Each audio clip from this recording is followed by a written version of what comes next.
สวัสดีเพื่อนทุกคนเนาะมื้อนี้จะพาเราไป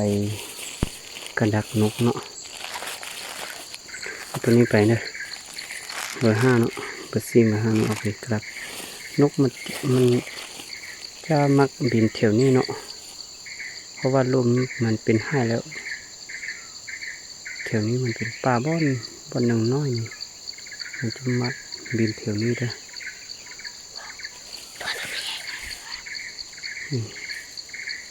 มันบินแถวนี้มักบินแถวไปแถวมาแถวนี้นะเขาพากันไปกระดัดแถวนี้ให้มันมาทื่อหรือบ่ทื่อหรือบ่พี่น้องทุกคนเนาะตอนนี้ได้แล้วเนาะโอ้ดาดำนั่นบ่เห็นนะนี่กระดับตัวนี้สีนี้นะเมื่อนี้พาพ่อน้อยมานะ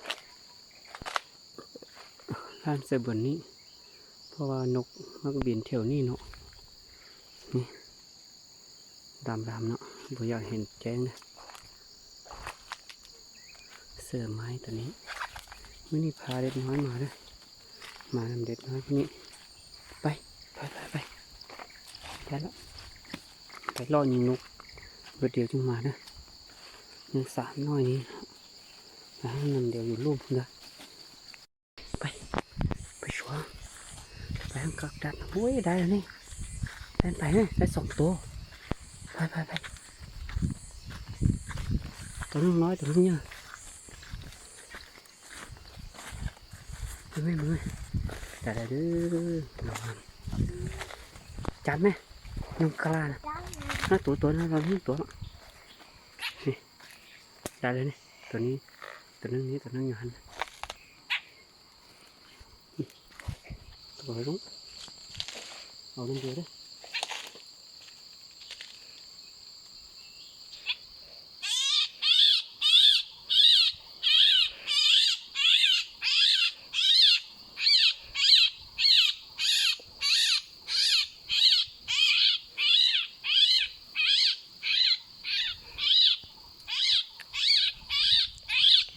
โอ้ย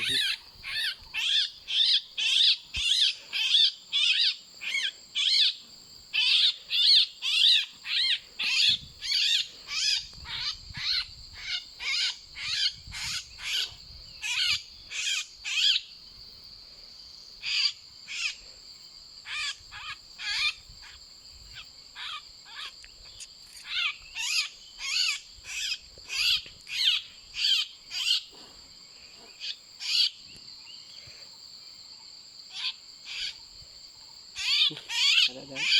นี่งามตัวมั้งนี่วัดจ้ะ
งับพอตัว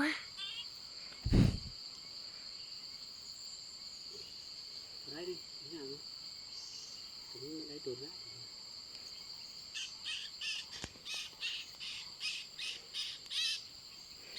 อันนี้เชื่อให้โดนแต่โดนเดี๋ยวเอาเงาโอนอย่างนี้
ได้แล้วตัวนี้ทำขนาดเลยตัวนี้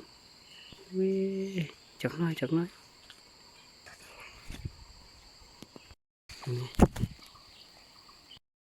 ตอนนี้มาฮอดตุ่มหัวแล้วได้แต่ตัวเดียวมันนี่ยิงกระบอกถึกนะได้แต่ตัวนี้จะลกขมมันออกปีนให้ผู้น้อยกินก็มันต้อง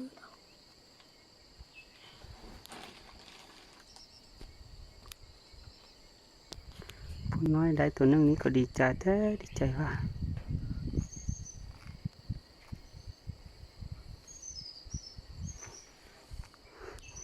เสียดายเมื่อกี้นี่ยิงบวทึกนะทึกก็ไปซอกบ่เห็นบ่ตายหนีอีกหนีประกาศซอกบ่ได้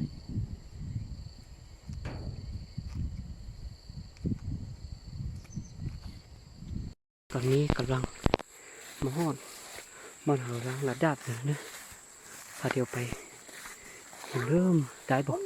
โอ้ไรเนาะได้จะโตนับดูดูโอ้ผู้น้อยนี่ดีเจอแท้ดีเจอว่ะผู้น้อยนี่ดีเจอแท้ดีเจอว่ะมาดูชีวิตโอ้ได้สี่ห้าโตคุณโมเนาะผู้น้อยนี่โอ้ยโหว่าเลยเอาไปมิโซ่ตัวเปล่าบ่โซ่ตัวเปล่าบ่โซ่ก่อตัวปะ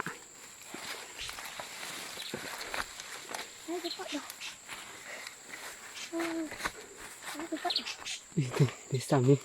2 4 6 7 โตนโอ้ย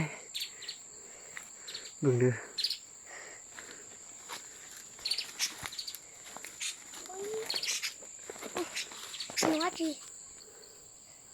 นี่ได้7 โตน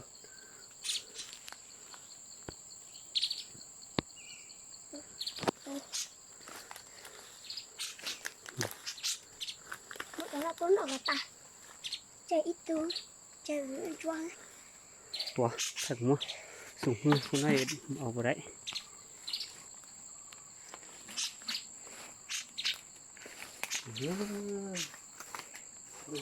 ลูก